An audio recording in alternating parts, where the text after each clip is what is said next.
The billionaire's twins existed in perpetual night, their world an unvarying expanse of blackness, until a new attendant fundamentally altered their reality. Michael and Gabriel, the 7-year-old sons of tech magnate Richard Hamilton, had been born without sight.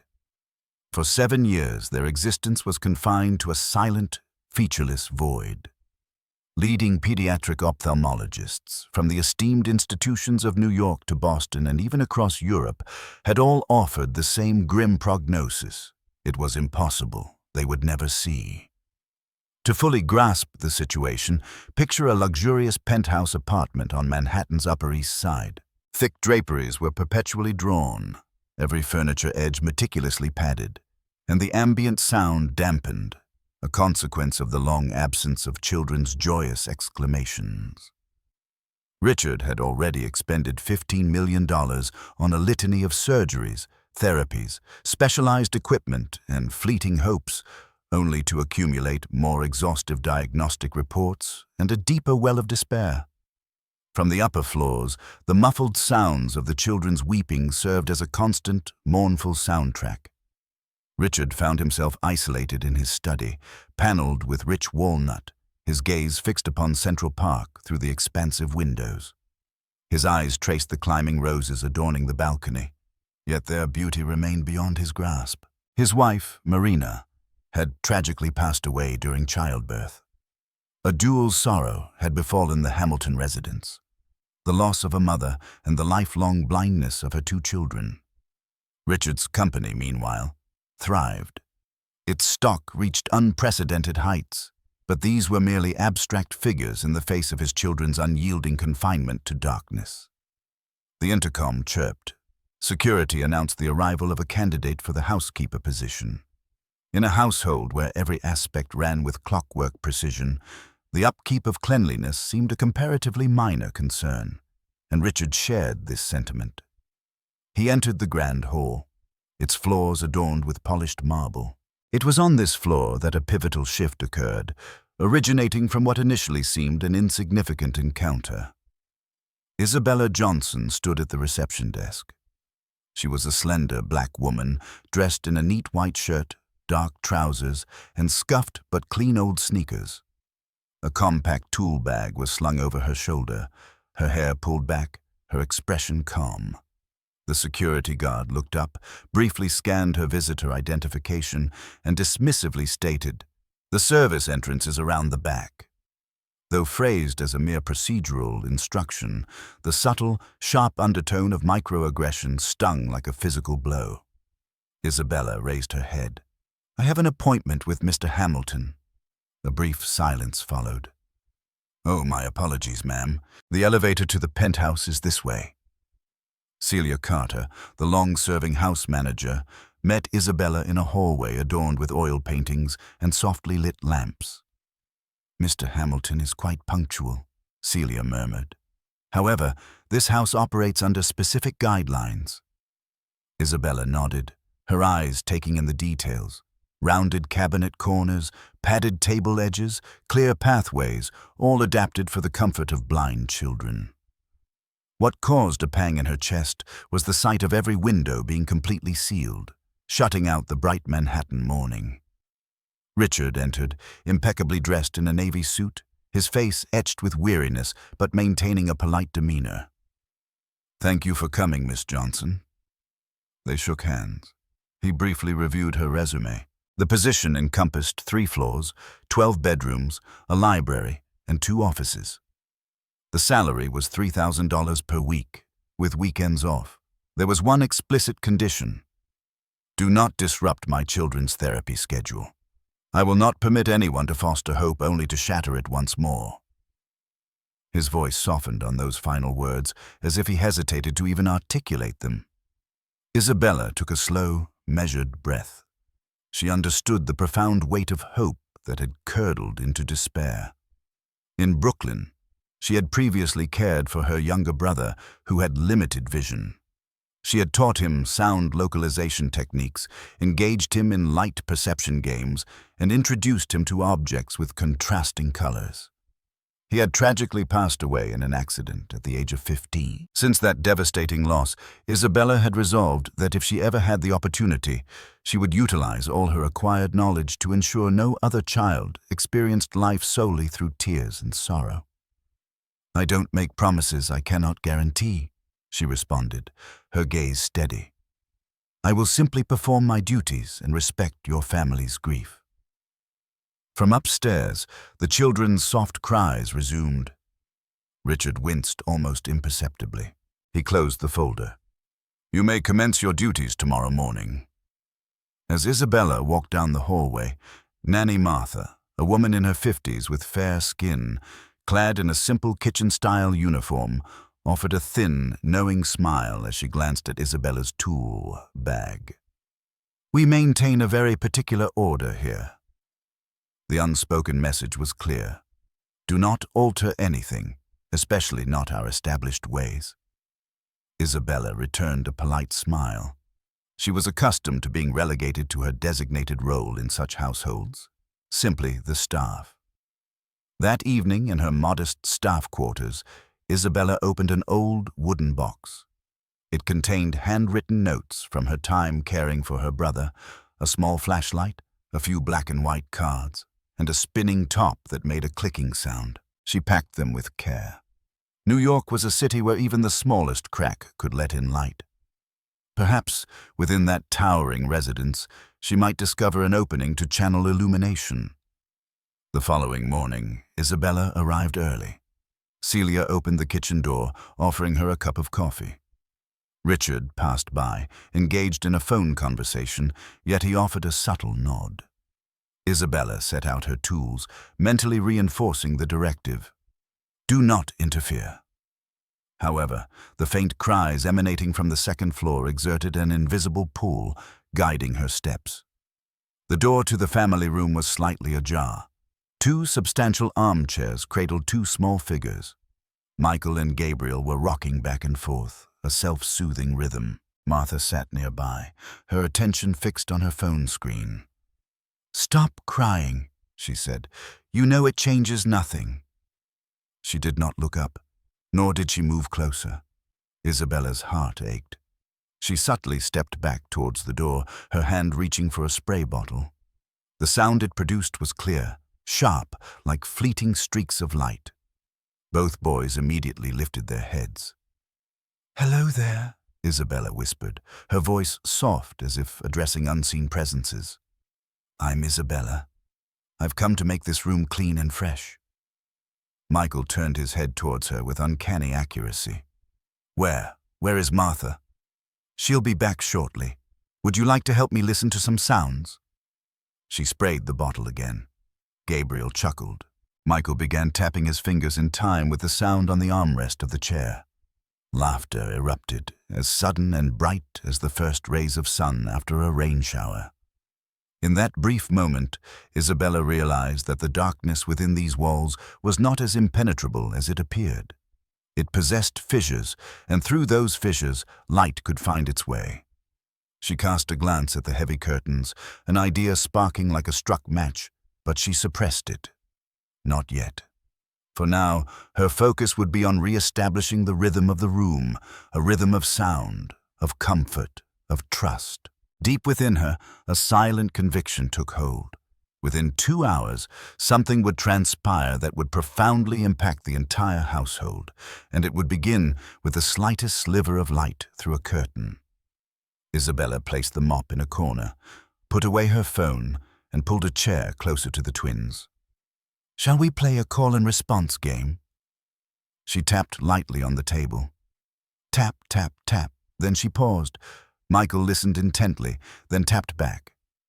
Tap, tap, Gabriel giggled, clapping his hands with delight, then adjusted his own rhythm to match hers. Isabella moved around the room, changing her position with each sound. The boys precisely located her whereabouts. When she approached the window, Michael tilted his head to the right. As she moved towards the bookshelf, Gabriel turned to the left. It wasn't sight, but their bodies leaned towards the source of the sound like young plants reaching for the sun.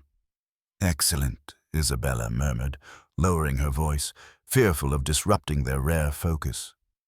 She retrieved two black and white contrast cards from her bag, resting them on her lap without immediately using them. Her gaze drifted towards the heavy curtains. "Children," she whispered, "let's try another game. If anything feels uncomfortable, please tell me to stop immediately." She approached the window. The curtains felt as heavy as established doctrine. "I will only open a very small slit." Her 10 fingers gently grasped the fabric. Snap! A thin thread of light cascaded onto the carpet, falling motionless. Instantly, Michael and Gabriel turned their faces towards it. Their chests rose and fell. There were no sounds of pain, only a clear recognition. "Something feels different," Michael murmured, his voice hushed as if treading on fragile ice. "It's brighter," Gabriel added, his body trembling with anticipation. Isabella stepped through the beam of light, casting a shadow. "Now it's darker," Michael responded without hesitation. Gabriel tilted his head as if listening with his eyes. "It feels like someone walked between us and something." A surge of pure joy coursed through Isabella. She did not widen the opening. She did not push further. Instead, she carefully closed the slit, returned to them, and clasped each boy's hand. "Thank you, That's enough for today." "But I want to know more," Gabriel whispered. "The light didn't hurt here." "No one forces you to feel pain," Isabella replied gently. "We'll proceed slowly and safely together." She made a note in her notebook. Light, darkness, yes. Movement, shadow, yes. Attitude, curious, not apprehensive. She added another observation. Inquire with Celia about the curtain schedule. Subtly ask the children about their belief regarding light causing harm. Martha entered, observing Isabella still seated beside the boys, her eyebrows raised in disapproval. "Miss Johnson, your role is housekeeping." The word housekeeping was delivered like a pointed accusation. Isabella looked up calmly. "I am maintaining the cleanliness and tranquility of the room." Martha scoffed. "Individuals like you come and go. Do not make any commitments." The phrase, "individuals like you," landed with considerable weight. Isabella offered no reply. She recognized the intention behind those words, to confine her to a predetermined category. "Martha," Michael said suddenly, "the light didn't hurt." Martha froze. "Who encouraged you to try?" "Miss Isabella," Gabriel piped up. "She made a tiny line of light. We could tell when it got brighter or darker." Martha turned sharply towards Isabella.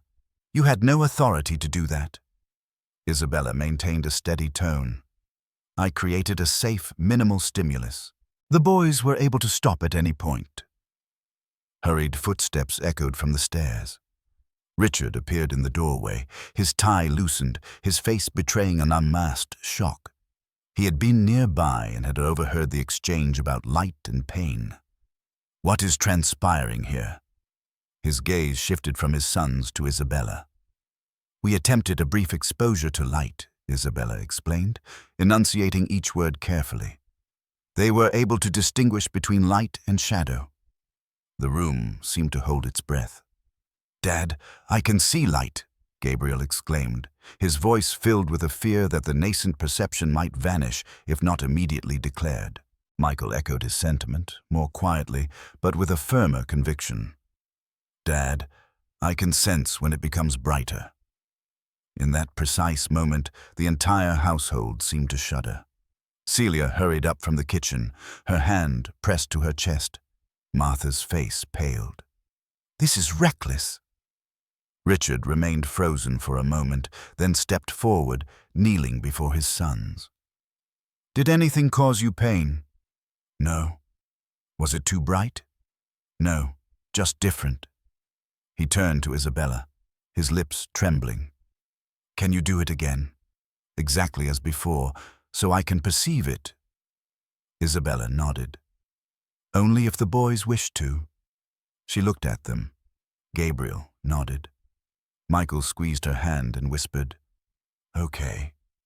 Isabella approached the curtains and opened them to the same extent as before. The sliver of light fell onto the carpet once more. Michael immediately turned his face towards it. Isabella raised her hand, partially obscuring the beam. Both boys followed the change with their faces. There was no artificial light, no added lumens. Every movement was deliberate and respectful. Richard lifted a hand to cover his mouth. Tears streamed down his face. 7 years of helplessness seemed to crack open with a single strand of light. "Oh my God." Martha fumbled for her phone. "I'm calling Dr. Collins. This is not part of the plan." Celia gently intercepted her hand. "Please, just wait." Martha pulled free. The doctor stated that light causes their eyes pain. The words fell like a pronouncement of a curse that had shadowed the boys for years. Gabriel instinctively flinched, recalling the painful experience of blinding examinations. Isabella crouched down, meeting their eyes directly. "No one here will cause you harm. We decide together how much light, and you can tell us to stop whenever you wish." Slowly, their tension eased. Richard's voice regained some steadiness. "Martha, that is sufficient. I am witnessing something I have never before observed." He turned his attention back to Isabella. "Thank you for asking the pertinent question." Martha pressed her lips together firmly and turned away. The door closed behind her, leaving only the faint, lingering scent of floor cleaner and a room transformed by an altered atmosphere. Isabella felt no sense of triumph. Rather, she exhibited a meticulous, almost scientific demeanor. She opened her notebook, meticulously recording the time, the distance, their reactions, and the specific words spoken by the children. "We will proceed cautiously," she informed Richard, "only for a few minutes at a time. I will compile video recordings for documentation, and I will contact an independent team for a reassessment." Richard exhaled, as if stepping through a long-awaited threshold. No longer will the curtains be perpetually closed. Starting today, we will plan for light rather than fear it. Celia handed Isabella a cup of tea, her eyes glistening with unshed tears. "You have awakened this entire household," she whispered. Isabella offered a weary smile. She understood that challenges lay ahead. Calls from the clinic, official inquiries, accusations of a housekeeper overstepping her boundaries to play doctor. Yet for this moment, a single slit in a curtain had realigned the trajectories of 4 lives. By early afternoon, as Richard stepped onto the balcony with his phone, Michael and Gabriel were seated beside Isabella, their small hands tracing the edges of her notebook. "Ms. Isabella," Michael's voice was barely audible. "Are we broken?" The question pierced Isabella like a sharp thorn. She clasped their hands. "You are not broken. You are courageous and will navigate this one step at a time, together." She closed the notebook. Outside, the sunlight poured down, evidence that the darkness within this home was no longer absolute. Later that afternoon, following the pivotal moment of "Dad, I can see light," Isabella did not engage in any celebration. She meticulously tidied the room, returning it to its original state, and then arranged her home science kit on the table. Her notebook, a pen, her phone for recording, 2 black and white contrast cards, and a small flashlight. Every interaction was logged with precision, noting the time, the distance, the type of stimulus, its intensity, and the children's corresponding responses. This included head movements, facial expressions, verbalizations, and accompanying short video clips ranging from 30 to 60 seconds. "We will proceed gradually and safely, relying on data," she informed Richard. "Data helps us avoid emotional reactions." Richard nodded, initiating a series of phone calls. "I wish to arrange an independent re-evaluation at Manhattan Children's Hospital. Yes, specifically with pediatric ophthalmology under the care of Dr. Anna Brooks. I've heard excellent reports regarding her work." He concluded the call and looked at Isabella. "Tuesday, at 10 in the morning." His voice carried the measured tone of a CEO embarking on a new venture. but his eyes held a father's tremble, a man who had just witnessed the tangible form of hope for the first time. The elevator announced its arrival. Martha entered with a tense demeanor. "Dr. Collins is on the phone.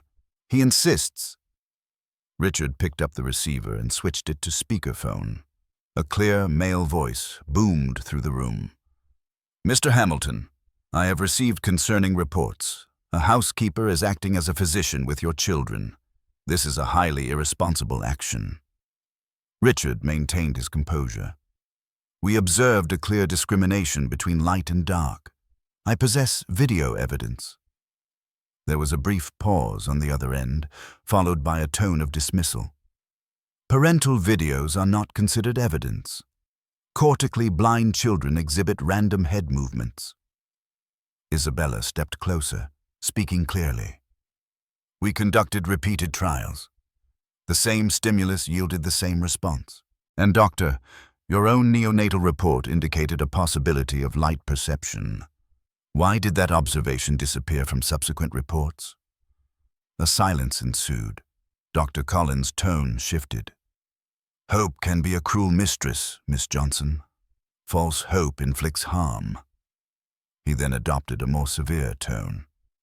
"If this behavior continues, I will be compelled to notify the State Medical Board and Child Protective Services. This constitutes unlicensed medical practice." With a click, the line went dead. The room felt heavy with the abrupt end to the call. Martha folded her arms, a mixture of defiance and relief evident as she found authority backing her position. Celia frowned.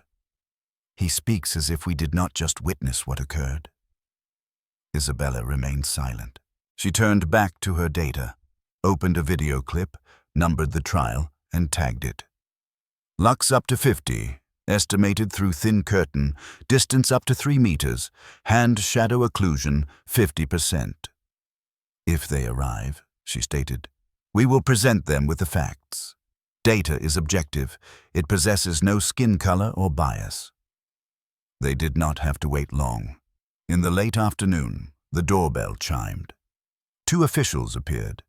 A man with an identification badge, Mark Freeman, MD, representing the State Medical Board, and a woman, Dana Lewis, from Child Protective Services, both attired in professional suits and carrying thick folders. Freeman addressed the situation directly. "We have received a complaint regarding unlicensed medical practice within the residence." Dana added, "And potential risk to minors." Richard guided them into the library.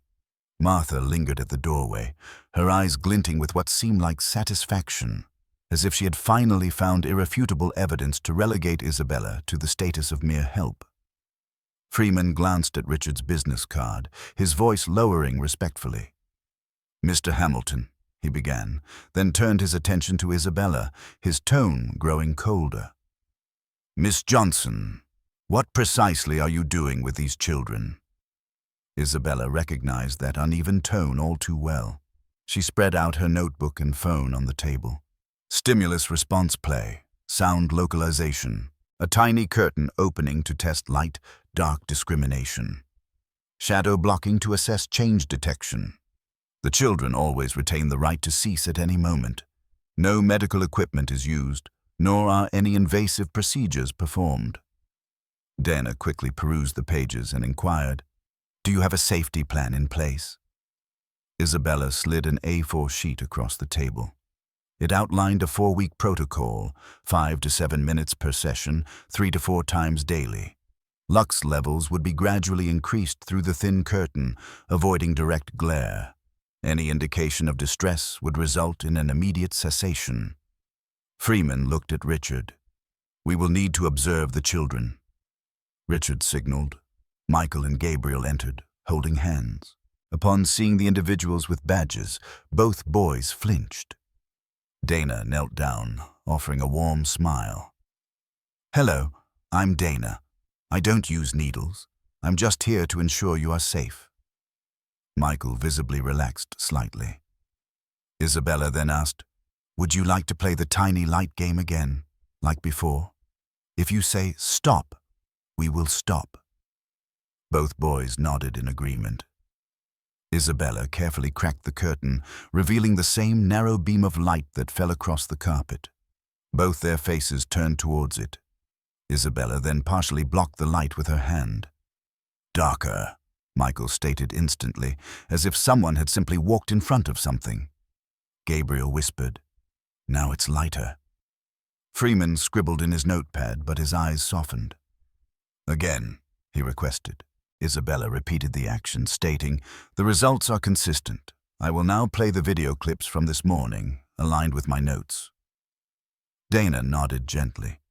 "The boys appear safe and content." Freeman closed his folder. "Here is our preliminary assessment.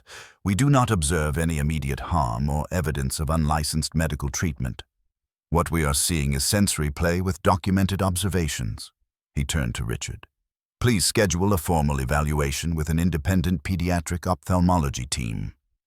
Richard responded, "It is already booked with Dr. Anna Brooks on Tuesday at 10 in the morning." Freeman nodded, his voice becoming more at ease. "Good. Ensure everything is meticulously documented. If there has been any diagnostic oversight, that is a serious matter." He then addressed Isabella. "Miss Johnson, please maintain a non-clinical approach until the evaluation is complete." The final words served as both a warning and an acknowledgement. Dana remained behind for a moment with the twins. "Does light hurt?" she asked them directly. "No, not when Miss Isabella does it," Gabrielle replied clearly. "When the other doctor used a very bright light, it hurt," Michael added, his shoulders curling instinctively. Dana meticulously recorded this statement, underlining it. As the door closed, Martha muttered, "People like her shouldn't be interfering." Celia cut in, her voice possessing a rare edge of steel. "Enough, Martha. The children smiled today. I haven't heard that in years." Martha turned away, unable to conceal her flush. That evening, Isabella updated the tracking chart, sketching a small graph indicating the rate of correct responses per session and adding a column for anxiety levels, rated from 1 to 5. She reserved a dedicated page for notes on the source of the false belief that light caused harm, linking it to previous bright light examinations. Her countermeasures included the use of gentle light only, clear explanations of the right to stop, and pairing light exposure with positive reinforcement, such as favorite sounds and praise. She closed the notebook, feeling exhausted. Outside, the city lights still glowed. She recalled Dr. Collins's threat, and then Dana's expression when she heard Gabrielle's clear statement, "No, not when Miss Isabella does it." In the context of battling prejudice, the manner in which an action was performed carried as much weight as the action itself. Before retiring, Richard sent a text message. "Thank you for the light and for the data." Isabella replied simply, "I will see you at the hospital. We will let the science speak for itself." Tuesday morning dawned with a clear New York sky. Manhattan Children's Hospital gleamed, its facade featuring expansive glass panels and colorful paper fish dangled from the ceiling in the pediatric wing. Richard led Michael and Gabriel forward, with Isabella walking beside them. She maintained a slow pace, allowing the boys to follow the sounds, just as they had practiced at home in their imagined light. At the reception desk, the clerk requested their paperwork. Isabella presented a meticulously organized folder. It listed no current medications and no pending therapy schedules. It also contained a USB drive with video recordings. The clerk accepted it, glancing at Isabella with momentary puzzlement, seemingly surprised that a housekeeper had provided a more comprehensive file than many parents. "Thank you, ma'am," the clerk said. "Please wait in pediatric ophthalmology." The door to the testing area opened and Dr. Anna Brooks emerged. In her early 40s, with brown hair tied back, her eyes were bright and her voice was warm. "Mr. Hamilton, Miss Johnson, Michael, Gabrielle." She bent down to the children's level. "Hello there, I'm Anna. I don't work with needles. I mostly play with light and shapes." The boys seemed to relax a little. She ushered them into the testing room, which was warmed by wooden accents and soft lighting. Before proceeding, she said, "Tell me about what you experienced at home." Isabella summarized the situation, explaining how a precise curtain slit had created a small beam of light. Children's visual responses were accurately assessed. 50% shadow occlusion was utilized. A child remarked that the light felt darker. The experimental sessions were meticulously videotaped for subsequent review. Furthermore, the sound localization experiments demonstrated exceptional effectiveness, yielding a positive impact. Richard commented that in his 7 years, no one had ever presented such findings to him. Anna acknowledged his statement with a nod and proceeded to open her laptop. She outlined the plan. We will conduct 4 distinct categories of examinations. First, the pupillary light reflex, or PLR, using a gentle light source. Second, the optokinetic nystagmus, or OKN, employing slow-moving black stripes. Third, visual evoked potentials, referred to as VEP.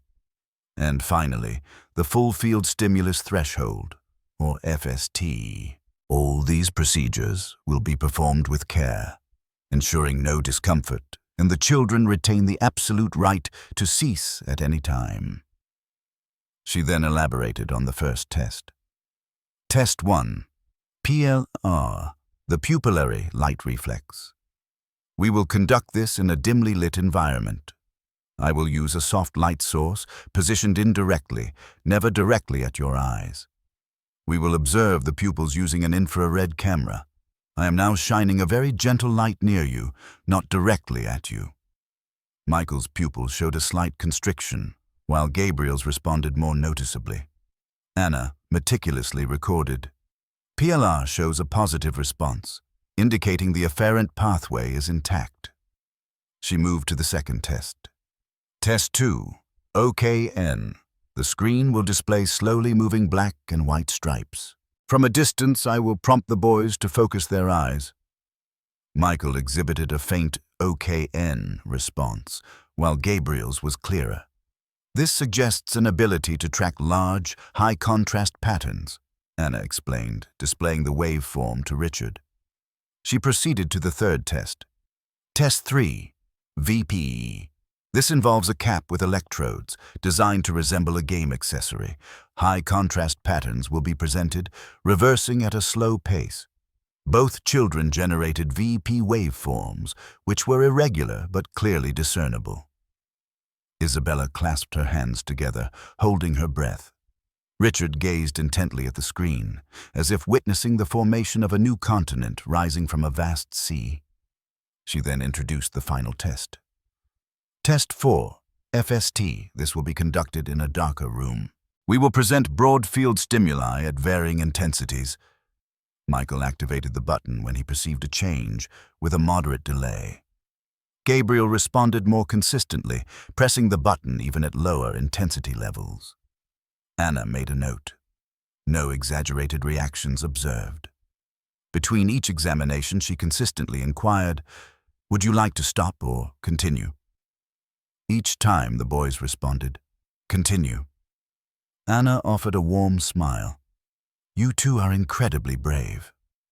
She then retrieved her acuity charts to assess their functional vision within the low vision spectrum. The results indicated an ability to differentiate broad stripes at a close range. After nearly 2 hours, Anna invited them to the consultation room. She placed a summary document before Richard and Isabella.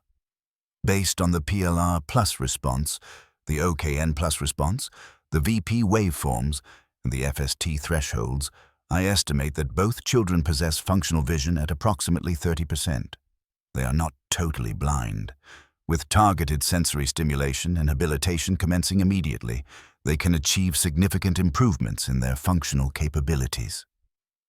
She paused, her voice softening. 7 years ago, the initial neonatal report indicated possible light perception. This should have triggered further investigation, not a conclusion. Richard leaned back, his hands trembling. "So, we've lost valuable time." Anna met his gaze, her expression honest yet compassionate. We have lost some time, but their neuroplasticity at 7 years old still offers us considerable potential.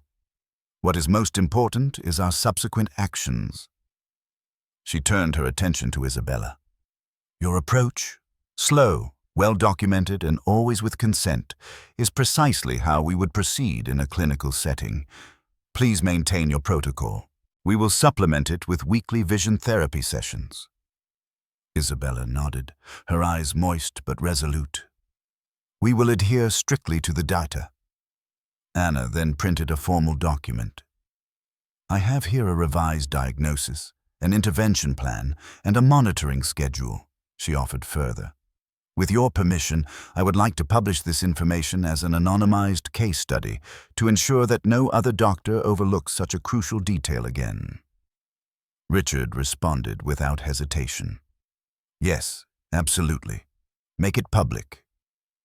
As they were departing, Richard's phone vibrated with a new email notification. It was a legal notice from Collins & Partners, LLP. It read, We demand that you cease the experimental treatment being conducted by Miss Johnson, an individual lacking proper licensure, and refrain from making any disparaging remarks regarding previous medical care. Richard showed the email to Isabella. She responded with a calm smile. We are not conducting treatment. We are engaging in documented sensory play under a hospital-approved plan. Richard immediately forwarded the message to Anna. Within a minute, Anna replied, attaching a signed letter. The children are currently under my care.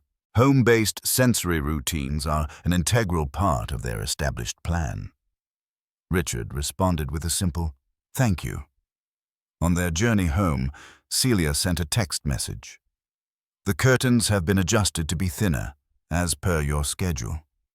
Upon returning to the penthouse, Gabriel immediately went to the window. Miss Isabella, the light feels gentler in this room. Michael followed more slowly, standing beside his brother, and whispered, I can tell when clouds are moving past. Isabella switched on a warm desk lamp and placed contrasting black and white objects nearby, associating the light with the sound games they cherished. She then added an entry to her notebook. Day 0, post-reevaluation, Week 1. Objectives. Enhance endurance through longer sessions, maintain safety with low lux levels, reinforce the new belief that light can be perceived gently. That evening, as the city began to illuminate, Richard invited Isabella to the balcony. I spent $15 million on clinics that never asked me the right questions, and you? You provided the crucial insight with a simple adjustment of a curtain, Isabella replied, her gaze fixed on the flow of traffic below. It's not because I possess greater intellect than them, it's simply because I believe that evidence can be found in the smallest of details, provided one is willing to observe. Richard's phone buzzed once more. A text message arrived from an unknown number stating, "This is not over." His brow furrowed. Isabella exhaled softly. I would venture to guess that Dr. Collins has initiated another campaign. She closed her notebook, setting the objectives for the following day. Record baseline measurements under stable lighting conditions, commence slow-motion tracking exercises, and teach the boys the stop command so they can halt the activity whenever they experience any discomfort. Before switching off the lamp, she penned a single line, a declaration of intent. We will allow science to guide us. And when science speaks, prejudice must be silenced. The following morning, after the reassessment, New York City shimmered like sugar scattered across the sun. The penthouse curtains were drawn to a thinner setting, adhering to the light schedule that Isabella had affixed to the refrigerator, with each interval lasting between 7 and 10 minutes. The lux levels were gradually increasing, paired with interactive call and response sound games. Michael stood near the window, his head tilted slightly towards the subtle movement of the leaves. Gabriel closed his eyes, a smile gracing his lips as he sensed shifts in brightness, akin to the city's rhythmic breathing. Light can be gentle, Isabella repeated the affirmation, allowing this new understanding to overwrite the old anxieties. Richard prepared coffee, a rare brightness illuminating his face. He placed an envelope before Isabella. This is a retainer for the position of coordinator of special development. It's not gratuity for assistance, it's a formal contract. The words solidified their arrangement. Isabella nodded, her eyes bright yet steady, moving with the measured grace of someone accustomed to traversing a delicate bamboo bridge. Every step required deliberate firmness. Richard's phone vibrated. An email arrived from a prominent financial news outlet. The headline read, "Sources: Billionaire's twins undergo unproven home experiments led by housekeeper." The quotation marks around housekeeper felt like sharp incisions. Within the article, Dr. Henry Collins, while not naming names, issued a general caution against offering false hope and causing emotional distress. The comments section below exploded with prejudice. Keep the help in their place. What's next, TikTok doctors? Richard clenched his jaw. Celia sighed. People prefer simple narratives, a made-up versus a famous doctor. They fail to acknowledge the data. Isabella did not engage with the comments. She opened the tracking chart, adding a new column titled Positive Associations. This included pairing light with their favorite music and receiving praise. Another column was designated for stop words, enabling the boys to practice halting activities independently. She understood that this endeavor encompassed not only scientific principles, but also the complexities of media, ethics, and power. And on all these fronts, evidence served as her protective shield. Near midday, the elevator chimed. Celia peered in. Two gentlemen are here, claiming to be from the State Medical Board and requesting immediate entry. Isabella and Richard proceeded to the door. Two men in gray suits stood there, their metal badges clipped prominently. The taller individual presented a card. Dr. Hale, Investigations. This is Mr. Klein. Isabella accepted the card, examining it with the keen eye honed by years of meticulous work. The engraving seemed slightly shallow, the font subtly misaligned, and the hotline number appeared italicized, all peculiar details. She smiled politely. Kindly allow me 2 minutes to verify. Hale raised an eyebrow. We do not have that kind of time. Isabella proceeded to make a call. On the other end, Dr. Mark Freeman, the genuine official from their earlier interaction, spoke with firm authority. No one named Hale or Klein is part of my team. Do not grant them entry. Isabella looked up. I apologize, gentlemen. The board confirms no scheduled appointment. Please depart. Hale snapped. And who do you think you are? Richard stepped forward, his voice like tempered steel. I am the homeowner. Security. Building guards materialized, escorting the apparent imposters out. Once the door was secured, Celia finally exhaled a breath she seemed to have been holding. Richard turned to Isabella. Thank you for noticing the discrepancy on the card. She offered a slight shrug. Prejudice often travels under the guise of official authority. We shouldn't automatically trust pronouncements simply because they are delivered by someone in uniform. Later that afternoon, Dr. Anna Brooks contacted them. The board has scheduled a case conference for Friday at 2 o'clock. Dr. Collins may attempt to obtain an injunction to halt the home sessions. I will present the PLR data and my referral letter. Please ensure you bring the clip logs and, if necessary, potential witnesses. Richard replied, We will be prepared.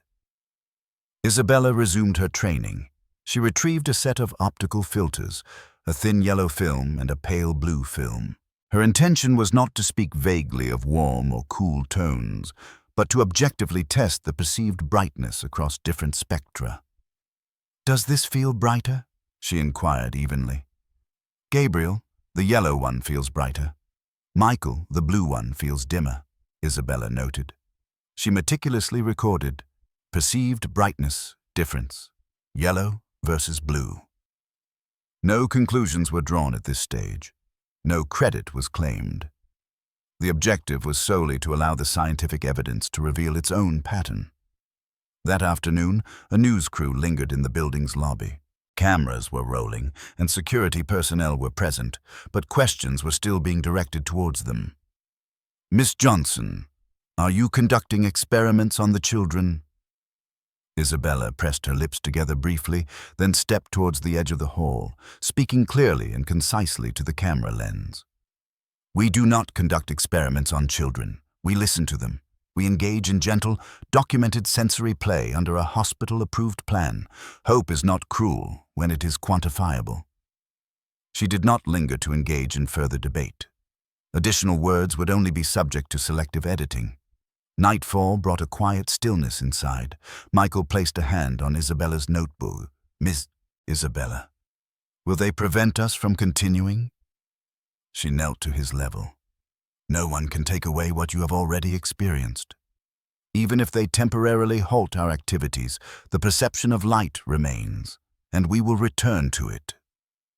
Gabriel whispered, "Can we show them how the shadow moves?" Isabella nodded. "We will, and we will meticulously record the evidence, precisely as you wish." She opened her email, attaching the logs and video clips to Anna, each annotation formatted like a laboratory report. Trial 3 to 5. Slit width maintained at approximately 1 centimeter. Ambient lux levels around 35 to 40. Occlusion to 50%. Orientation latency observed between 450 and 600 milliseconds. Richard looked over her shoulder, a sigh escaping his lips. If only someone had undertaken this systematic approach years ago. Isabella closed the laptop. People were too focused on diagnosing to remember the fundamental importance of careful observation. Night draped Manhattan like rich velvet, adorned with countless pinpricks of light. Across the street, a large billboard flickered. In a dark automobile parked a block away, Collins sat immobile, his gaze fixed on his phone, replaying Isabella's video clip, a sneer curling his lips. "Plan B," he muttered. A message was dispatched. "Initiate the reckless maid narrative tonight. Leak the older reports detailing total blindness. Frame it as child endangerment." On the receiving end, an editor replied, "Understood. Proceeding." Collins had strategically moved another piece on his chessboard. Above, Isabella wrote the concluding entry for her daily journal. Day -2 before the case conference. Light is present, prejudice is present. We will ensure that evidence precedes fear. She then switched off the lamp. Outside, the city remained vibrant and awake. But within the sanctuary of this home, belief had found a secure haven for rest. On Friday, at 1:45 in the afternoon, the State Medical Board's conference room exuded a chill akin to polished steel. Leather chairs encircled a substantial wooden table. On the wall, a clock ticked with an unyielding, precise rhythm. Patel, presiding over the session, reviewed the presented file. To her right sat Dr. Mark Freeman, who had previously visited the Hamilton residence. To her left were 2 additional board members. On one side of the table sat Dr. Anna Brooks, accompanied by a collection of documents, charts, and referral letters, with Richard and Isabella positioned beside her, a USB drive containing video clips resting between them. Across the table sat Dr. Henry Collins and his legal counsel, a man in a gray suit with thin-rimmed glasses, his voice as smooth and low as flowing oil. Patel commenced the proceedings. "We are convened today to review a formal complaint alleging unlicensed medical practice and potential risk to minors, and to deliberate on the issuance of a temporary injunction to cease home-based routines. We shall first hear from Dr. Collins, followed by Dr. Brooks, and then Mr. Hamilton and Miss Johnson. Our decision will be based solely on the presented evidence." Collins's attorney rose to speak. "Our position is straightforward. The children were diagnosed by a comprehensive team of 15 specialists as having total cortical blindness. Currently, a housekeeper is conducting experimental home procedures, thereby confusing the children and potentially exposing them to trauma. This situation aligns with the established pattern of providing false hope. He lowered his voice, directing his gaze towards Isabella. Individuals like Miss Johnson, however well-intentioned, should not, Patel interjected. Counselor, please moderate your language. Our focus is on the methods employed, not on individuals such as anyone. Collins then assumed control of the narrative. Cortical blindness can manifest as random head movements. Parental videos are inherently subjective. Any observed discrimination between light and dark could simply be coincidental. Freeman tilted his head slightly. Dr. Collins, your neonatal assessment note indicated possible light perception. Why was this particular finding not pursued further? Collins blinked, momentarily taken aback. The team subsequently concluded that there was no functional vision. That initial note was considered inconsequential. Freeman pressed for clarity. Do you possess any documentation supporting that subsequent follow-up? Collins exchanged a brief glance with his attorney before turning his attention back to the screen. We consolidated all relevant reports. Patel then addressed Anna. Dr. Brooks. Anna stood and initiated her presentation, displaying slides. We conducted the PLR examination and the pupils demonstrated constriction. The OKN, presented with slow, high-contrast stripes, showed a positive response. The VEP yielded reliable waveforms. The FST detected discernible thresholds. Gabriel exhibited greater sensitivity than Michael. These are objective findings, not subjective parental impressions. The displayed VEP graphs showed clearly defined peaks. Our estimation indicates approximately 30% functional vision. We have recommended gentle home sensory routines, not medical treatment, under clinical oversight. Attached is my referral letter. She then played a video clip. A narrow beam of light fell upon the carpet. Two young faces turned precisely towards it. A hand cast a shadow, and a child's voice stated, "Darker." Another clip followed, demonstrating the yellow versus blue filters. The children clearly distinguished the difference in brightness. Anna continued, the trials were systematically repeated with consistent parameters. The latencies observed were stable. This is not a matter of random chance. She concluded her presentation. To deny these findings would be to disregard fundamental principles of physics and neurophysiology. Patel made a note and then invited Richard to speak. He spoke without recourse to notes. I am a father. For 7 years, the curtains in my home remained drawn, a consequence of fear of light. This past week, I witnessed my children turning their faces towards a beam of sunlight. I am not seeking false hope. I desire science and genuine respect. I have found both from Dr. Brooks and Miss Johnson. It was Isabella's turn to present. She stood, placing her hands flat on the table, her back straight.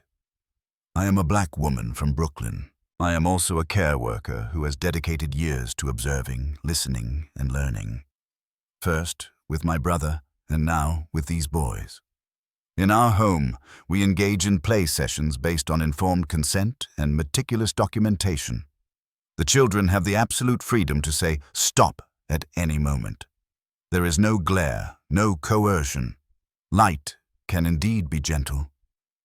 She looked directly at Collins, her voice lowering slightly. Terms like housekeeper have been used with the intention of diminishing my role, in the hope that this would also diminish the significance of the data. However, data possesses no inherent race or salary. It is either valid or it is not. In our case, the data consistently supports our findings. Collins's attorney leaned forward.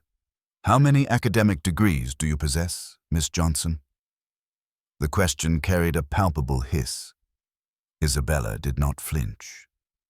Sufficient degrees to understand that when a child says stop, we honor that request. Sufficient qualifications to maintain detailed records. Dr. Brooks oversees the more technical aspects. Some board members offered quiet chuckles. Patel tapped her pen. This is a question pertaining to professional practice, not personal credentials. Freeman summarized the proceedings. We have objective test results that substantiate functional vision. We have home-based routines being implemented under clinical guidance. Furthermore, we have identified a troubling discrepancy. An early notation of light perception appears to have been disregarded, suggesting a potential oversight in the initial diagnosis. He directed his gaze at Collins. Doctor, did you ever advise the family to seek a second medical opinion? Collins leaned back in his chair. The diagnostic team was deemed sufficient. Freeman made a note of this response. Recorded. Patel conferred briefly with the two commissioners before addressing the board's interim decision. 1. The complainant's request for a cease and desist order is denied. 2. The continuation of home-based routines under Dr. Brooks's supervision is permitted. 3. An investigation will be opened into the initial diagnostic process, with particular attention to the lack of follow-up regarding light perception. 4. We recommend that diagnostic language avoid absolute statements when ambiguity exists, and that parents be encouraged to seek second opinions. She paused, fixing her gaze on Collins. And we caution all parties involved against media portrayals that could potentially cause harm to minors. A collective sense of relief permeated the room, as if tightly bound corsets had been loosened. Richard exhaled, his eyes glistening. Anna squeezed Isabella's hand. Collins remained frozen for a beat, then reached for his phone. His attorney leaned in close, whispering. On his screen, a message from an editor appeared. Segment airs at 8 p.m. Reckless maid package ready. Collins typed back. Add risk of psychological harm. Maintain the experts say, framing. Outside the building, reporters were stationed, awaiting their opportunity. One thrust a microphone forward. Miss Johnson, do you feel unqualified as a housekeeper to engage in medical matters? Isabella stared directly into the lens. I do not practice medicine. I practice listening, and today, the board also listened. Another reporter directed a question to Anna. Doctor, do you endorse a housekeeper overseeing home-based routines? Anna responded with firm resolve. I endorse parents and caregivers who adhere to clinical plans, diligently collect data, and prioritize the child's consent. Titles do not influence pupil dilation. Light does. On the building steps, a young mother, cradling a boy, approached them, her eyes red-rimmed. Mr. Hamilton, Miss Johnson, my son was also diagnosed as totally blind, but when I allowed a sliver of light through the curtain, he turned his face towards it. They told me I was imagining things. She held out her phone, displaying a shaky video clip of the child lifting his face towards a ray of sun, a smile on his lips. Isabella took the phone, her eyes bright. We see you.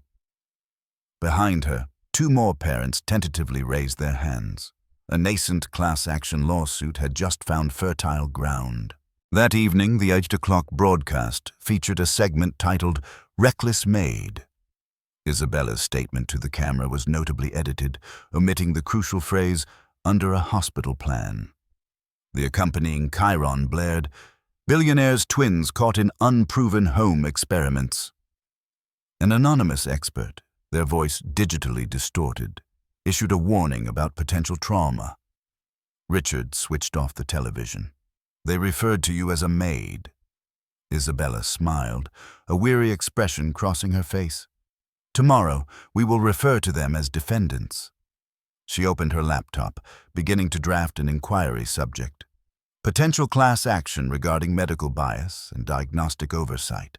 Sending it to a civil rights law firm. In the warm darkness of the kitchen, Michael appeared in the doorway. Miss Isabella, the light in the hallway. It's softer. Isabella knelt, opening her arms. Yes, baby. Soft light is now our home. Outside, Collins was already formulating Plan C. But within the confines of this residence, light now possessed a name, a schedule, documented data, and children who understood the power of saying stop to safeguard themselves. This was precisely what prejudice feared most. Autonomy nurtured through gentleness, and that was the most formidable adversary to conquer. The morning following the board hearing, the penthouse curtains were drawn to a finer setting. Adhering to the established light schedule, Gabriel stood by the window, his hand resting on the edge of the curtain, whispering, "I can tell the sun is behind a cloud." Michael sat on the rug, tilting his face to catch the dappled shadows of leaves dancing across the floor. Isabella gently reminded them, "Light can be gentle. If you feel tired, simply say, 'Stop.'" Both boys nodded. The stop word had become like a protective charm, granting them a sense of control. Richard's phone rang. It was Ava Reynolds, a civil rights attorney with neatly curled hair and a steady, confident voice. "We have agreed to take on the case as a potential class action. I will be accompanied by Malik Carter, our litigation partner. We will arrive this afternoon at 3 o'clock at your residence." Richard looked at Isabella. She nodded. "We will have our data prepared." At 3 o'clock, Ava and Malik opened their leather briefcases, not with promises, but with a clear roadmap. Negligent misdiagnosis, specifically the failure to follow up on the neonatal LP. Light perception, we will document a pattern and practice of inflating blindness severity, marketing ineffective interventions, and fostering dependency. Bias and defamation, including racial and class prejudice embedded in media framing, which has harmed reputations and obstructed proper care. We will issue preservation hold letters, demanding that Collins and the clinic retain all evidence, particularly EMR audit logs. "Audit logs never lie," Malik stated. "They meticulously record who made changes, what was altered, and when." Isabella meticulously laid out the logs and video clips, reciting the parameters as if presenting at a laboratory meeting. Slit width approximately 1 centimeter. Ambient lux levels around 35 to 40. Occlusion at 50%.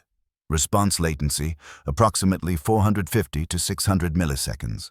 Consistent repetition. Ava nodded approvingly. "Excellent. We will construct a timeline commencing with the neonatal LP note and extending through the copied reports. Should the audit logs reveal deletions or shifts in language towards absolute statements, that will be critical evidence." Just as they concluded their review, a new email flashed in the shared inbox. It was from Olivia Park, RN, an anonymous tip. The message was concise. "Send only text, no instructions or comments. I spent 4 years at Collins Vision Institute, witnessing firsthand how light perception, LP indicators, were disregarded, concealed within final outcomes, or dismissed with a verbal directive. Don't confuse parents with LP. Keep it simple. Total." Despite my apprehension for my career, my conscience compelled me to break my silence. I had secured backups of internal communications, and as the room grew quiet, Ava responded instantaneously to my concerns. "We will safeguard you under whistleblower protections," she assured me. "Can we meet discreetly this evening?" Olivia readily agreed. Malik added, "Upon receipt of her submission, we will dispatch the spoliation notification and petition for witness protective measures." Richard offered a tense but hopeful nod. Before their meeting, Isabella took the boys outside for a focused tracking exercise, mimicking a slow-motion pursuit. Utilizing a hand puppet, she guided it deliberately along the wall, casting a faint shadow.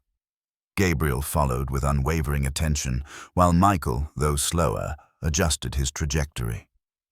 "Cease," Michael declared when he felt fatigued. Isabella immediately complied, a smile gracing her lips. "Excellent use of your voice," she praised. "Your stamina is improving, and your self-advocacy is clear." On their return, a subtle instance of casual prejudice emerged. A new security officer, unaware of their living arrangements, directed them towards the service elevator. Isabella responded with a polite smile. "I reside and work on the uppermost level. This elevator is perfectly suitable."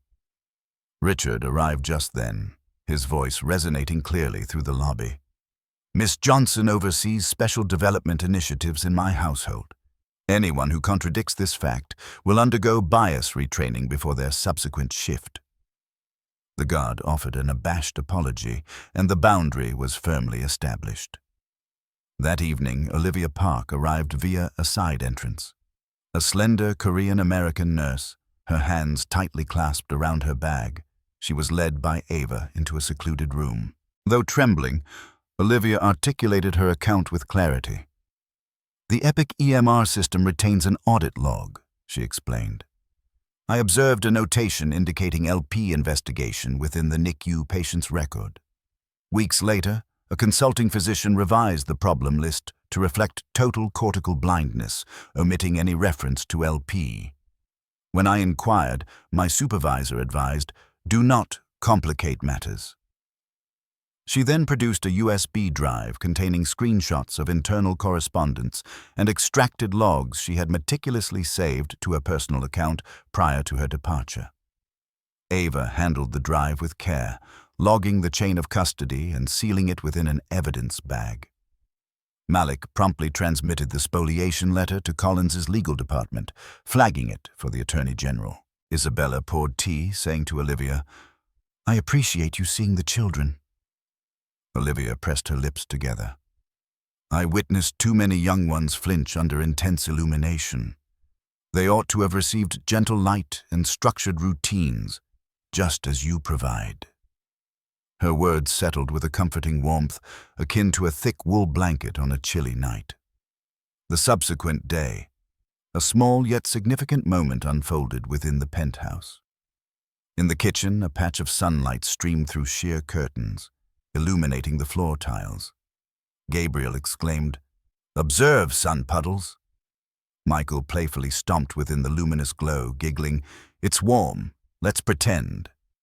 Celia stood perfectly still, her hand resting on her chest. At the doorway, Martha paused, her expression one of inner conflict. Later, after Isabella had finished her cleaning duties, Martha approached her. "I spoke disparagingly of individuals like you the other day," Martha admitted. "I was mistaken." Isabella met her gaze directly. "Thank you for acknowledging that. The boys overhear everything." Martha nodded, her eyes glistening with unshed tears. "I will learn your schedule. I will not impede your efforts." It felt as though a small thorn had been carefully extracted from their lives. By afternoon, the hashtag #ShoulderLight began its quiet ascent, trending gently, initiated by a brief clip Richard had shared. It featured Michael's voice, deepening as a shadow cast by a hand glided across a wall. No medical professionals were identified, and no direct accusations were made, merely the presentation of everyday observations. Hours later, Collins's official channel broadcast the contentious phrase once more, citing an unnamed source warning of impending discord. Ava picked up her phone. "We have just submitted the preservation order," she stated. Malik added, "The more they broadcast, the more engaging discovery becomes. The witness protection motion has been submitted." Late into the night, Olivia sent a text via Signal. "They are inquiring if I know who leaked the information. I am apprehensive." Ava responded, "We have filed a protective motion. Should you feel threatened, please contact emergency services." And then me. Isabella sent a single, reassuring line. "You have done the correct thing." Somewhere in the city, an attempt was made to obscure a sliver of light, but the audit logs remained secure and the spoliation letter had been delivered. Once properly safeguarded, truth proves remarkably resilient against erasure. That night, Isabella updated the patient's chart, appending a directory of comfort-inducing elements, linking gentle light with Celia's freshly baked goods and Richard's soothing jazz melodies. She inscribed, "Light plus safety plus consent equals trust." With that, she closed her notebook, resting her forehead against the cool glass. Across the street, a billboard shimmered, displaying nothing more than a gently moving band of light. She remained uncertain of the court's eventual direction, but she knew that tomorrow Michael and Gabriel would still awaken to sun puddles awaiting their discovery. For the present moment, that assurance was sufficient to sustain her forward momentum.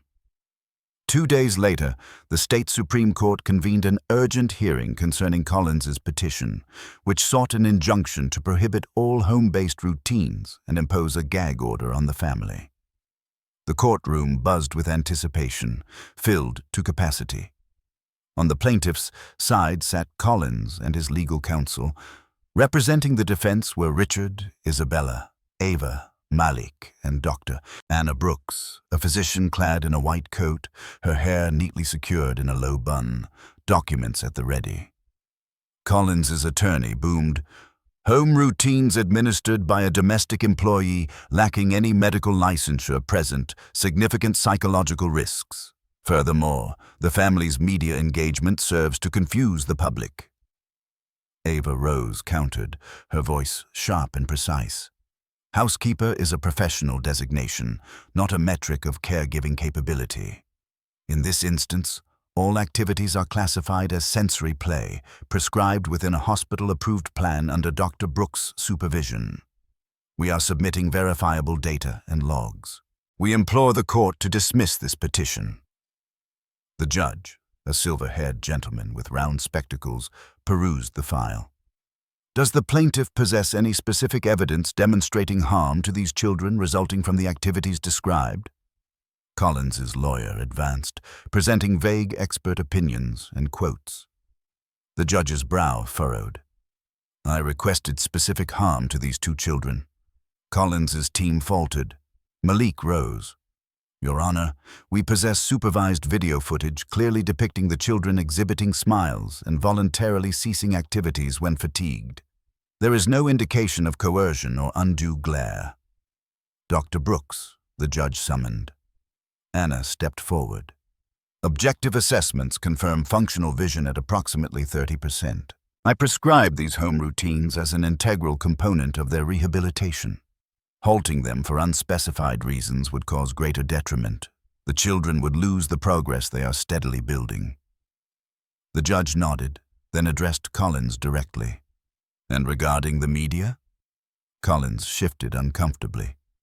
The family's public statements damage medical reputations. The judge placed his pen down. Reputation does not supersede medical accuracy.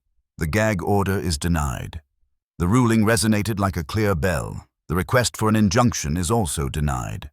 Home routines are permitted to continue under Dr. Brooks's supervision. A special master, an independent pediatric ophthalmologist from an unaffiliated hospital, will be appointed to periodically review logs and video clips to ensure adherence. Finally, the court issued a warning to both parties against engaging in irresponsible media practices, particularly concerning minors. Collins sat rigidly, his jaw muscles visibly tense. That afternoon, the State Medical Board issued provisional guidelines. All diagnoses of congenital blindness must be supported by at least 3 independent opinions, stating the degree of uncertainty whenever light perception, LP, is noted. Subsequent follow-ups are obligatory, and diagnostic terminology must avoid definitive statements. Bias awareness training is recommended for pediatric ophthalmologists. It is advised to refrain from equating caregiving roles with professional incompetence. Encouragement of collaborative models between caregivers and hospitals, founded on consent and objective record-keeping, is also recommended. This bulletin felt like a refreshing summer shower. Richard read each line aloud, his eyes moist. Isabella offered no outward celebration, simply exhaling a long, slow breath. The correct course of action had been established, preventing further precious time from being lost to the children. The following day, a modest press briefing took place in the hospital foyer. There was no elevated stage or gleaming backdrop, only chairs and a shared microphone. A young mother, her voice trembling, held her daughter close. My child was diagnosed as totally blind. Yesterday, she pointed to a sunbeam on the wall. A father, described as salt and pepper haired, spoke plainly. I harbor no desire to pursue legal action against anyone. I simply wish to reiterate the question that was previously ignored. When her turn came, Isabella spoke concisely. Caregiving is a skilled profession. Titles do not affect pupillary response. Light does. A reporter pressed her. Miss Johnson, do you believe your role as a domestic worker led to overconfidence? Ava bristled, prepared to interject, but Isabella smiled. No, my role as a listener instilled carefulness, and being black taught me the importance of documentation. A brief silence fell over the room, followed by scattered applause. That afternoon, Dr. Brooks's case series received conditional acceptance from a reputable ophthalmology journal, pending revision and resubmission with extended follow-up data. Anna texted the group, "We require an additional 4 weeks of data." Isabella responded with a photograph of her increasingly comprehensive patient chart.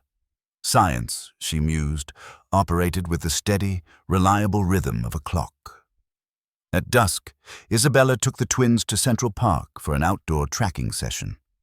The late afternoon sun filtered through the trees, leaves rustling gently. She requested Celia bring caps to mitigate glare and selected a shaded pathway. "We will proceed slowly and cautiously," she reminded them. Gabriel walked between them, Michael holding her hand. "Miss Isabella," Michael whispered, "I can perceive the sun patches on the ground." Gabriel pointed. "And the kite, it resembles a moving dot." The kite, distant in the sky, appeared as a single, bright speck against the azure canvas. Isabella held her breath, her eyes stinging. "You are performing admirably," she encouraged. "If your eyes become fatigued, we will cease." Michael laughed, deliberately halting his movement at the opportune moment. They sat to drink water.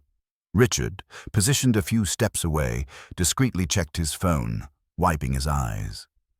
On their return journey, a reporter approached closely. Michael lowered his voice. "Mr. Hamilton, some assert you are merely enhancing your public image." Richard offered a faint smile. "I am old enough to recognize that public relations cannot teach my sons to articulate darker when I obstruct a beam of light. Light teaches. Isabella teaches. Dr. Brooks teaches." His response was brief, yet impactful. That night, Ava received a communication confirming the discovery schedule. EMR audit logs were to be extracted by an independent forensic firm. Malik served the legal papers to Collins. Elsewhere, an investigator surreptitiously captured photographs of Isabella at a subway station, accompanied by the caption, "Reckless domestic worker exposing children's eyes to light in the park."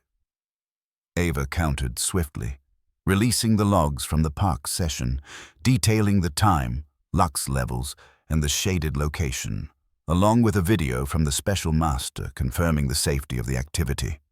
The fabricated narrative dissolved like a fragile balloon. Celia prepared an apple pie, and Michael and Gabriel requested sun slices, 2 portions placed within the sun puddles on the table. Laughter filled the air. Martha brought tea, standing quietly as the boys played. "I will learn the jazz playlist," she remarked, half in jest. "They seem to enjoy light accompanied by cold weather." Isabella touched her notebook. Another comforting link had been forged. Light plus jazz. Near midnight, Isabella received an anonymous text message. "Stop or face consequences." She remained composed, forwarding the message immediately to Ava, Malik, and Dana Lewis of Child Protective Services. Ava replied, "A protective order is now active. Tonight, ensure all doors are secured. Provide the boys with their light. The legal proceedings will be handled by us." Isabella set her phone down and observed the children sleeping, each clutching a contrast card like a miniature banner. She whispered, "Tomorrow, we will count sun puddles again. Just a little more." Outside, Manhattan pulsed with the glow of countless tiny lights. Somewhere, Collins was typing late-night emails.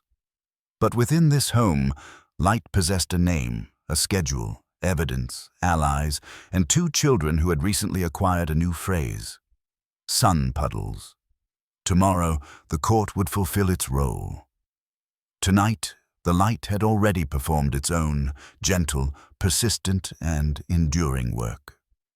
On the morning of the initial deposition, the light schedule proceeded with the steady rhythm of the household's own heartbeat. Gabriel stood by the window, his fingertip resting on the edge of the curtain. "I can tell the cloud has moved," he announced. Michael tilted his face towards skipping off a flower pot. Isabella smiled. "If you feel tired, tell me to stop." Both boys nodded. Before departing, Richard crouched to their eye level. "You have already demonstrated great bravery. The remainder is for the adults to manage." At Ava Reynolds and Malik Carter's glass-walled office, the conference room resembled a meticulously planned battlefield, complete with water pitchers, a recording device, and a timeline starkly displayed across the wall. On the opposing end of the video feed sat Dr. Henry Collins, who had opted for remote testimony, his lawyer seated beside him. Ava initiated the proceedings, her tone gentle yet incisive. "We will proceed chronologically. The neonatal notation signed by you indicated possible light perception to be investigated.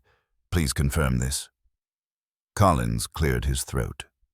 "That was an initial suggestion, not a definitive conclusion." Malik presented a digital document on screen.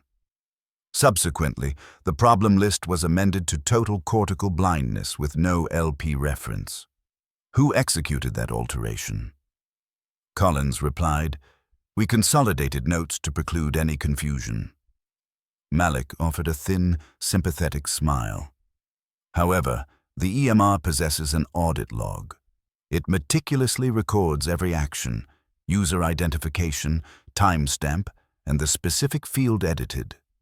The log indicates user H. Collins, on March 28th at 10:42 a.m., deleted the LP line from the assessment. The following day, at 11:07 a.m., total was added. Would you care to revise your statement?" A palpable silence ensued. Collins' lawyer interjected, "My client cannot recall every keystroke from 7 years ago." Ava maintained her composure. "The audit log retains this information for him." She then played the whistleblower video submitted by Olivia Park, RN. "We were verbally instructed, don't confuse parents with LP, keep it simple, total." The defense attorney objected, citing hearsay. Ava calmly projected internal emails Olivia had provided under chain of custody, bearing the subject line, "LP flags, parent communications policy," sent by Supervisor CCH Collins. Collins glanced downwards, his jaw muscles tightening. Isabella's turn followed. Collins's lawyer posed the question like a sharp blade. "Do you possess any medical credentials?" Isabella met the camera directly. "I have 2 children who recognize when to cease activities when they are fatigued, and a dataset demonstrating consistent responses to gentle stimuli. The medical expertise is provided by Dr. Brooks," Malik added, "and the special master appointed by the court has verified that every session is conducted safely. He has submitted the latest review. Average head-turn latency has decreased from approximately 550 milliseconds to approximately 420. Endurance has increased from 4 minutes to 7 to 8 minutes, and anxiety levels have remained stable from the initial observation to May 2nd. By noon, Ava called for a recess. Richard stepped onto the balcony, taking deep breaths. Across the street, a billboard blared, "Reckless Maid," the question mark appearing to tremble like a blade. He turned back, his voice low. "I am not interested in a settlement that necessitates silence." Ava nodded. "We are not seeking to compromise dignity. We require correction orders, a public apology, mandatory bias retraining for all staff, and independent oversight for all questionable cases. Financial compensation serves merely as leverage for enforcement." In the afternoon, Collins's deposition resumed. Malik skillfully addressed the core issue. Do you recall employing the term housekeeper when objecting to home-based routines? Collins replied, I was describing her role. Malik continued, did you utilize the phrase people like her? Collins's lawyer interjected, objection, out of context. Ava played back audio captured within the Hamilton residence. The help should know her place. Collins froze, his eyes darting towards his counsel. Ava concluded, this case is not solely about diagnostic accuracy. It is about how authority is wielded to diminish others. By day's end, Richard's inbox pinged with a settlement proposal from Collins's office. It included a substantial financial payout contingent upon the absence of any admission of fault and a prohibition on media commentary. Richard forwarded it to Ava. The response was a resounding no. Ava countered with their own proposed terms. An admission of misdiagnosis and policy failure concerning LP indicators, a public apology directed at the family, Olivia Park, and all affected families, mandatory bias retraining for all personnel, a ban on disparaging language directed at caregivers, the establishment of a Gentle Light Fund, endowed by the Collins Institute to support soft vision stimulation and caregiver training, a retraction and correction of all defamatory statements, including reckless maid and prime time, a broadcast of the apology, and an independent audit of all records from the past 7 years, culminating in a public report. That night, Isabella returned to the penthouse. Celia placed a warm bowl of soup on the table. Martha quietly approached. I have recorded the jazz playlist, she announced. The children seem to enjoy Naima. Isabella smiled. Gabriel tugged her hand, guiding her to the window. Miss Isabella, the sun puddle has shifted. Michael placed his foot within the golden patch and whispered, Stop! Then giggled at his newfound control. This was a moment no headline could erase. Autonomy blossoming. Before bedtime, Isabella's phone buzzed with an incoming call from an unknown number containing a threat. She immediately forwarded it to Ava and Donna Lewis of CPS. Ava responded, The protective order is now active. Tomorrow, I will file a motion to extend it to encompass media harassment as well. Isabella placed her phone down, writing her final entry for the day. Audit logs do not deceive, neither does the light. The following morning, an independent feature article appeared in a prominent newspaper titled Caregiving is Skilled Work. It cited logs from the Special Masters reviews and included interviews with other families whose LP notations had been overlooked. The article concluded, Science does not discriminate against the hands that collect the data, so long as those hands measure, record, and respect. Public opinion began to shift, moving from the narrative of maid versus doctor to one of data versus prejudice. The court scheduled a trial date for civil liability.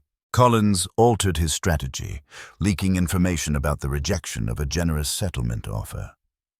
Richard responded online with a single statement. We do not require generosity. We require what is just. And within the home overlooking Central Park, what was just was advancing, measured in millimeters of light each day. The civil courtroom was filled to capacity. On the defense side sat Collins, representatives from the clinic, and his legal team. The plaintiff's side included the Hamilton family, joined by 3 other families who had entered the case. Witness chairs were prepared for Dr. Anna Brooks. Olivia Park, RN, the special master, and Dana Lewis, who would testify on child safety protocols. The judge entered, striking the gavel 3 times to commence the proceedings. Ava began her opening statement without preamble. This lawsuit is not an indictment of science. It is a demand that science be conducted with integrity and that individuals be treated with dignity. She outlined the timeline, referencing the audit logs detailing when LP was recorded, when it was erased from the assessment, and when the term total appeared. She projected the email stating, "Don't confuse parents." Malik continued the narrative, presenting video clips, the shaft of light, the boys articulating darker. The courtroom fell silent as the special master explained, "If this pattern were random, we would not observe such consistent decreases in latency." Next, Dr. Brooks testified calmly. PLR positive, N positive VP waveforms, FSD thresholds, all support functional vision at approximately 30%. I prescribed gentle home routines based on child consent. Collins's lawyer attempted to reframe the testimony. "Doctor, do you endorse a domestic worker leading a home-based program?" Anna looked directly at him.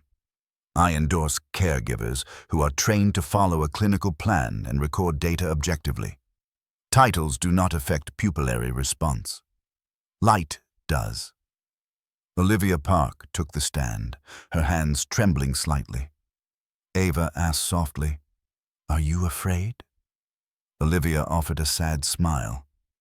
"Yes, but I fear silence more." She recounted the policy of simplification, how LP notes were sidelined with the directive, "Don't confuse parents," and how children flinched under harsh lights. Collins's lawyer aggressively questioned her motives. Olivia held up a job offer letter from another hospital, citing her ethically motivated concerns. "I did not lose my job. I would lose my sleep if I had not spoken out." When Isabella took the stand, the room seemed to hold its breath. She stood tall, her eyes serene. "I am a black woman who has dedicated years to caregiving. I do not heal diseases. I listen and I record. I teach children to say, 'Stop.' I opened a slit in the curtain and allowed science to complete the task." Collins's lawyer blurted, "Do you realize you are merely a—" The judge's gavel struck forcefully. "Counselor, that is sufficient." The jury's deliberation was remarkably swift. Upon their return, the foreperson declared verdicts of liability on 4 counts. Negligent misdiagnosis, systemic pattern and practice causing harm, defamation and prejudice against Isabella. Remedies included compensatory and punitive damages sufficient for deterrence, alongside orders for public correction and mandatory bias retraining. The judge added specific justice orders, an independent audit of 7 years of records with a public summary, the establishment of the Gentle Light Fund, seeded by the defendants to support gentle vision stimulation and caregiver training, and directives for the State Medical Board to issue new LP protocols prohibiting absolute language where uncertainty remains, requiring at least 3 independent opinions for congenital blindness diagnoses, and mandating bias retraining. A collective sigh of relief swept through the room. Collins slumped into his chair. Richard held Isabella's hand with firm conviction. Ava and Malik shared a knowing look, a silent agreement passing between them. This time, they were doing the right thing. Weeks transformed into a public correction on prime-time television. "We extend our apologies to Ms. Isabella Johnson for the inequitable reporting," the announcer stated. "We also apologize to her family and the entire caregiver community. We formally retract the designation reckless maid." Unseen by the broadcast, Michael and Gabriel meticulously colored on paper. "Dad, I want to draw puddles of sunshine," Gabriel announced. Michael added, "and the kite's little speck." Together, they depicted a family of 4 beneath a sky streaked with gentle rays. Richard, leaning against the doorframe, wore a smile absent for 7 years, a smile now permanently etched onto his face. The Journal of Pediatric Ophthalmology and Strabismus confirmed acceptance for Anna's case series, complete with log images and specialized master charts, bringing that chapter to a close. Care clinic partnerships, established on the bedrock of consent and verifiable data, offered the potential to restore not just physical function, but also public trust. The State Medical Board issued revised LP protocols, mandating the inclusion of implicit bias training modules. Olivia Park received official commendation for her unwavering commitment to ethical medical practice. During a school intake meeting, the Individualized Education Program, IEP, and 44th team convened with the family. The special master suggested a tailored 504 plan, situated at a desk near a curtained window. High-contrast paper was provided, and teachers were instructed to utilize large objects during demonstrations, alongside a weekly orientation and mobility session. The teacher beamed. "We shall commence with soft illumination." Michael shyly raised his hand. "I can tell if it's brighter or dimmer." Gabriel waved a marker. "And I can find the kite outside." The room erupted in joyful laughter. That weekend, the entire family convened in Central Park. Celia contributed a homemade apple pie. Martha carried water and a small speaker playing the smooth melodies of Coltrane. Isabella unfurled a blanket, arranging contrast cards and auditory toys alongside them, no longer mere experiments, but elements seamlessly integrated into their lives. Richard reclined, his gaze drifting through the trees towards the cityscape. He turned to Isabella, his voice a low, sincere tone, devoid of any pretense. "Stay with us," he implored, "not just as a coordinator, but as family." Isabella paused, her eyes glistening. "I'm already here." The afternoon light cascaded like melted sweets across the grass. Gabriel chased after imagined kite dots. Michael, his eyes growing tired, stopped and whispered, "Stop!" then chuckled and continued his play. Further off, a young mother approached, guiding a young boy. "Miss Johnson," she began, her voice filled with a shared experience, "my son also turns his face towards a sunbeam." Isabella knelt, her hand resting gently on the child's shoulder. "Light can be very kind," she reassured. The mother nodded, her eyes swimming with emotion. "Thank you for helping the world acknowledge that." As night descended, the penthouse settled into a tranquil quiet. On the table lay an invitation from the American Association for Pediatric Ophthalmology and Strabismus, AAPOS, extending an honor to Michael and Gabriel with the Community Ambassador Award, recognizing their role in inspiring crucial changes to LP diagnostic protocols. Beside it lay the incorporation papers for the Gentle Light Fund, its inaugural grant allocated to a suburban clinic for the replacement of harsh lighting with softer alternatives. Isabella closed her notebook, now a cherished memento. Her final, private inscription read, "Science harbors no animosity towards dark skin. Prejudice does. When science speaks, prejudice recedes." She set down her pen. In the adjoining room, the boys murmured in their sleep, their dreams filled with sun puddles, kites, and the city, which after all its tempests now inhaled millions of soft lights, enough for anyone brave enough to draw back a curtain. The narrative concludes with the return of gentle illumination, alongside the restoration of trust and justice, but the invaluable lesson it imparts will resonate far longer. What about you? Would you dare to question, to confront prejudice and authority in defense of truth, as Isabella so bravely did? Share your reflections in the comments below. If this story moved you, please remember to like, share, and subscribe for more meaningful and emotionally resonant journeys. Activate the notification bell to be the first to witness future narratives that are bound to stir your emotions.